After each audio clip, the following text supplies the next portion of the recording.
Yeah. You could just murder someone in the middle of the state. Like, how would anyone ever? It's just all wilderness. Gone. I've been trying to talk about this on stage for a while, but I have zero respect for any criminal before the internet that got caught.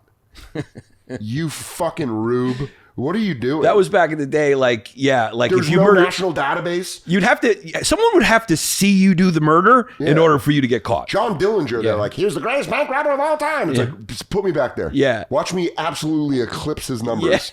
Because I just got to put on a wacky nose and you guys' fucking minds are blown. Yeah. You can't do crime anymore. No. You can't.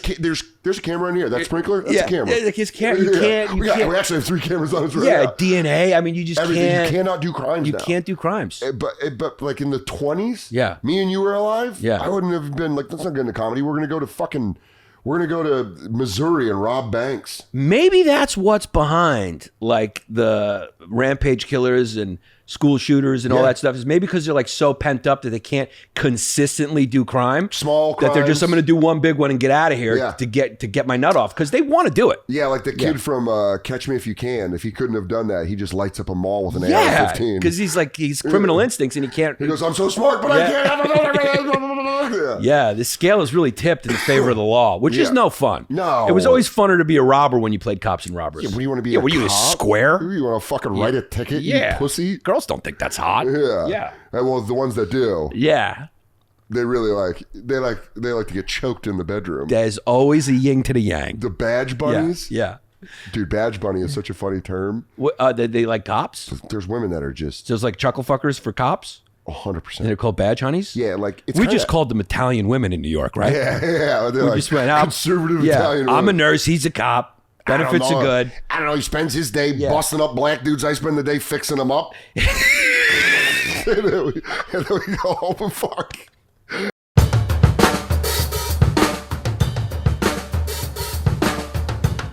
No, are you an Irish kid? Irish. Yeah. A couple of fucking Irish. Dude, I love when borough boys smell each other's butts. Yeah. Does your dad think you're gay because you play with cameras? I love that. He's like, what do you mean? You're not going to play with the pipe fitting? You don't get a good job with sanitation? What do you got? What, they got a union for that? How things going?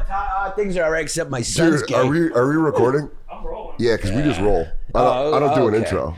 Yeah, the kid's fathers. Because this is the stuff I want. Yeah, how many times has he thrown you a football and said when you caught it, he felt better for the day? Yeah, he goes, oh, did you see that? His hands went up. If he came in right now, he'd just take this and throw it, and he'd catch you, be like, okay, Play Oklahoma. I can handle it now. We're gonna run drills. Yeah, my fucking kid with his women hands is handling cameras. How many borough dads do you think were happy when SAG went on strike?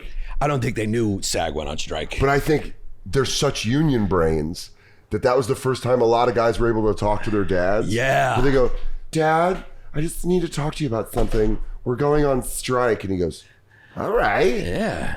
I thought you played dress up. Yeah. You a union? Yeah. Like them finding out, SAG. A guy from Brooklyn finding out his kid's in a union. Yeah. What do you mean you're in a union? Yeah. Oh, okay. That made it okay. Okay. Now There's we a union there. Now we can share everything. He goes, oh man, I thought you was a real poof. Yeah. For all these years, I thought you were wearing dresses and you were a gay guy. Yeah. Turns out you was a union. You're caught here. Yeah. Just throw that water. Yeah. These things don't have bottoms. Well, you notice from the brand, they're not exactly expensive. Yeah. I love this Dan Soder podcast water. Soda water. Soda water. It is. I had one of these when I taped my Comedy Central hour at the Trocadero in Philly. Great place to hide your special. Great place. Yeah. Comedy Central. You want to work on an hour and then get rid of it? Yeah. But it still exists? Yeah. Comedy Central's hours were witness protection hours. Yeah, they really was like you're hiding in Arizona. What's funny is they didn't even kind of adapt. They weren't even like, and then we'll have it on demand. They were like, you get 2 chances to see it. Yeah. Do you remember Nate's? Do you remember the day his came out? Yeah, that's when he still had handsomest retarded guy at the special needs dance. He had Lego hair. Yeah, he had Lego man hair. He looked like the handsomest guy with Down syndrome. Yeah, where they'd be like, and then he just turned into a model. Where all these girls with Down syndrome go, oh, okay. Oh, look at you. He goes, I don't know, man. I'm married. And they're like, wow. I bet you can eat 2 pies. Who knew it was only just like 10 pounds in his face? That was the difference between the most handsome kid with Down syndrome to like hot could Nate. date a Kardashian. Nate's like, I don't know. Luke Bryan's wife was tossing it at me. But I remember Comedy Central was like, yeah, Nate, your hour was fantastic. And these bottled Just water. leave it. Just let it go, just dude. leave it. They're soda waters. Yeah. They're just like my dad. They keep failing us. Yeah, they keep leaving the table. Yeah. But I remember Comedy Central was like, we're going to air your special on May 5th. Cinco de Mayo. But it also happened to be the May 5th that Pacquiao was fighting Mayweather. That's right. Nate's And special, Nate goes, yeah. I mean, can we adjust it? And they're like, no. We've got 4 hours of South Park on Friday. We can't push. I remember he told me he didn't watch his own special. Because he was watching the Mayweather Yeah, Pacquiao he said fight. he got to get together. Remember we all used to have those parties for specials? Man, that's so different. Yeah, it's so different. Yeah. It was so, when someone got a special, Yeah. I remember when people got half hours. You Yeah. would be like, I remember going to Stand Up New York to watch Jay's half hour. It was Yeah. like a huge deal. When I got a half hour, I thought I made it. Yeah. And then the next day I was like, what? I was like, did everyone watch my special? They're like, what? Where? Where you go, well, it aired yesterday. And they go, well, can I see it again? And you go, No, I don't can't think access so. it. Yeah. I don't know. And then now you got people who are like, I've been doing comedy a year. Here's a special. Yeah. I filmed it. Here's a special where I just asked somebody what they did for a living. What do you do? What do you do? How about you? That's going to be... What's going on? Give me something. You know, they always talk about like the vomitoriums and like the signs that Rome was falling. Yeah. I think crowd work specials are going to be our Rome was falling. Oh, yeah. Where they're going to be like, so these performers just asked the people what they did? In Carnegie Hall? Yeah. They go, what do you do? I'm a doctor. Can you imagine going to Carnegie Hall like 30, 40 years ago? You seeing like an 18-piece classical music quartet, and it's just like a conductor and everything, and like a dude in a wig, and everyone's wearing ball gown dresses, and then you just come in and just some guy in a sweatshirt and sweatpants going, so, are you Greek? Do you guys, do you ever let her fuck her? You ever fuck her in the butt? So wait a second, finger play or Do you what? think the ghost of Andrew Carnegie is like, what has happened? What has happened? Yeah. I created this for the arts. Yeah. And then we're up there and we're like, and then you take shit and you mush it on her chest. No, Yeah. you don't do that? How long you guys been together? Oh, yeah. So you're a school teacher where? I think that's going to be, you know, that's like that's the one part that Idiocracy missed. Yeah. Was that's going to be the new, that's the lot where you like, for democracy, it's just crowd work. Yeah. Well, it's also like stand-up has become just sort of like the Statue of Liberty of the arts. Give us your Me Too, your former shitty TV stars, your content creators, your reality stars. Like, who isn't doing stand-up comedy right now? I think I've said this to you before, but I really feel like comedy inherited all of the cast off, like people that would have been DJs 10 years ago are comedians.